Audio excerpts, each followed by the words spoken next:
Iskandar Malaysia, sebuah metropolis berkelas dunia yang sedang pesat membangun dengan pertumbuhan pelbagai sektor industri dan komersial.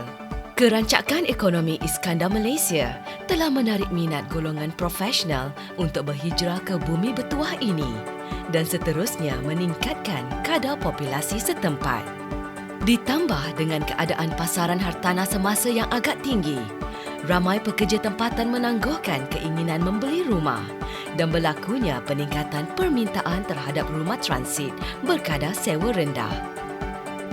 Peka dengan permasalahan tersebut, pihak berkuasa wilayah pembangunan Iskandar atau IRDA telah mengambil inisiatif untuk memajukan sebuah projek perumahan transit bagi memberi peluang kepada rakyat untuk mendiami rumah pada kadar sewa yang murah, namun berfasiliti lengkap serta di dalam suasana yang sihat dan selamat.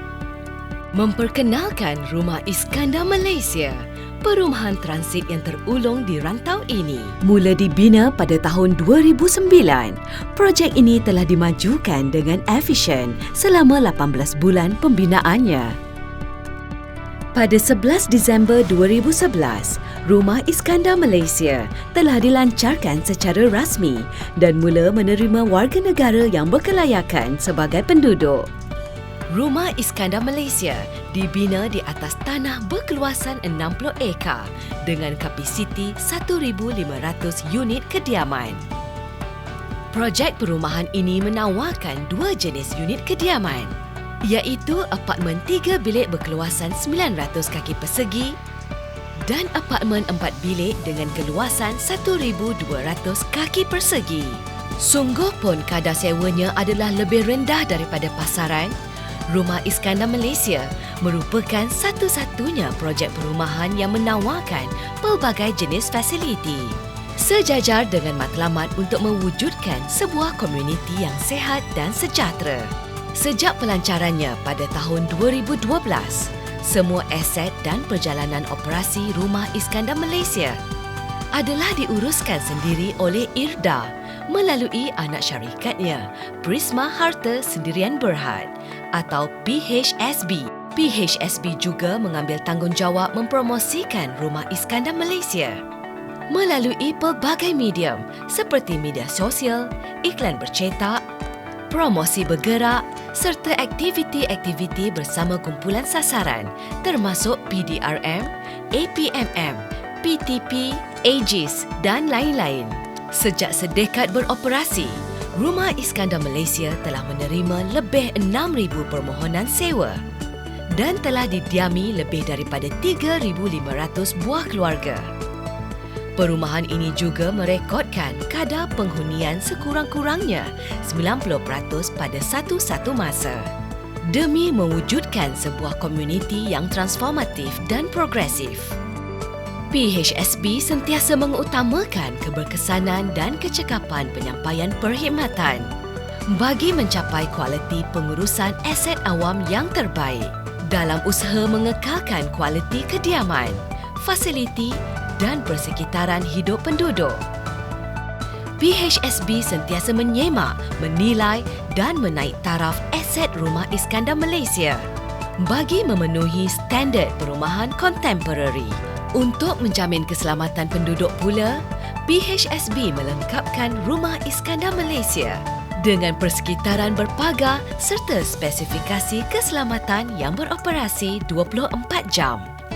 Berteraskan kepada dasar kebersihan negara dan sebagai sokongan terhadap kesejahteraan kesihatan. PHSB sentiasa mematuhi amalan dan pembudayaan kebersihan persekitaran, kelestarian alam sekitar dan menambah baik mekanisme pengurusan kebersihan. Rumah Iskandar Malaysia merupakan satu-satunya projek perumahan yang menawarkan insentif istimewa untuk membayar sewa.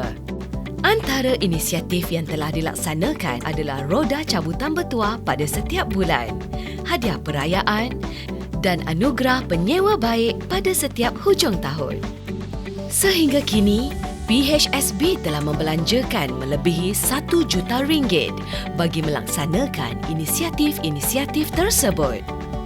Dengan wujudnya program sebegini, Rumah Iskandar Malaysia telah berjaya mengekalkan prestasi pungutan sewa pada kadar 99%. Sesebuah komuniti itu dikatakan hebat apabila wujudnya ikatan perpaduan di kalangan penduduknya. Sehubungan itu, PHSB sentiasa meningkatkan usaha membina tapak integrasi bagi pengukuhan semangat muhibah dalam kalangan komuniti Rumah Iskandar Malaysia. Lebih 180 program komuniti yang berkonsepkan kehidupan bermasyarakat telah dilaksanakan sejak 2012 bagi menyemai ikatan perpaduan. Selain itu, ia juga bertujuan untuk menyebarkan informasi komuniti demi kepentingan bersama serta membina sebuah masyarakat majmuk yang sejahtera. Sepanjang sedekad terbangunnya Rumah Iskandar Malaysia, pelbagai inisiatif hijau diperkenalkan bagi menyokong usaha-usaha kerajaan negeri dan kerajaan persekutuan dalam mengekalkan kelestarian alam sekitar. Rumah Iskandar Malaysia telah direka bentuk dan dibina bagi memenuhi Indeks Bangunan Hijau yang berkonsepkan rendah tenaga untuk operasi sehari-hari. Perumahan ini dilengkapi dengan sistem panel solar yang mampu menjana sehingga 210 kV/jam. PHSB mengambil langkah proaktif dengan memperkenalkan, membudayakan dan mempromosi program rendah karbon. PHSB juga turut bekerjasama dengan beberapa agensi bagi menjayakan inisiatif hijau tersebut. Dengan program rendah karbon yang dilaksanakan oleh PHSB, Rumah Iskandar Malaysia telah menerima pengiktirafan dan anugerah daripada pelbagai pihak. Rumah Iskandar Malaysia merupakan model kejayaan projek perumahan transit yang diperkenalkan oleh Kerajaan Persekutuan Malaysia dengan sokongan Kerajaan Negeri Johor. Kejayaan ini adalah berteraskan kepada ketinggian disiplin oleh setiap pihak, termasuklah penyewa, pengurus aset serta kerajaan tempatan. Kejayaan Rumah Iskandar Malaysia juga membuktikan bahawa wujudnya permintaan menggalakkan terhadap perumahan transit. Dan ia boleh dijayakan dengan amalan pematuhan taraf kualiti dan standard operasi yang tinggi. Rumah Iskandar Malaysia akan terus menerajui dan mengungguli model perumahan transit negara. Satu-satunya di Johor dan satu-satunya di Malaysia. Rumah Iskandar Malaysia, the one and only.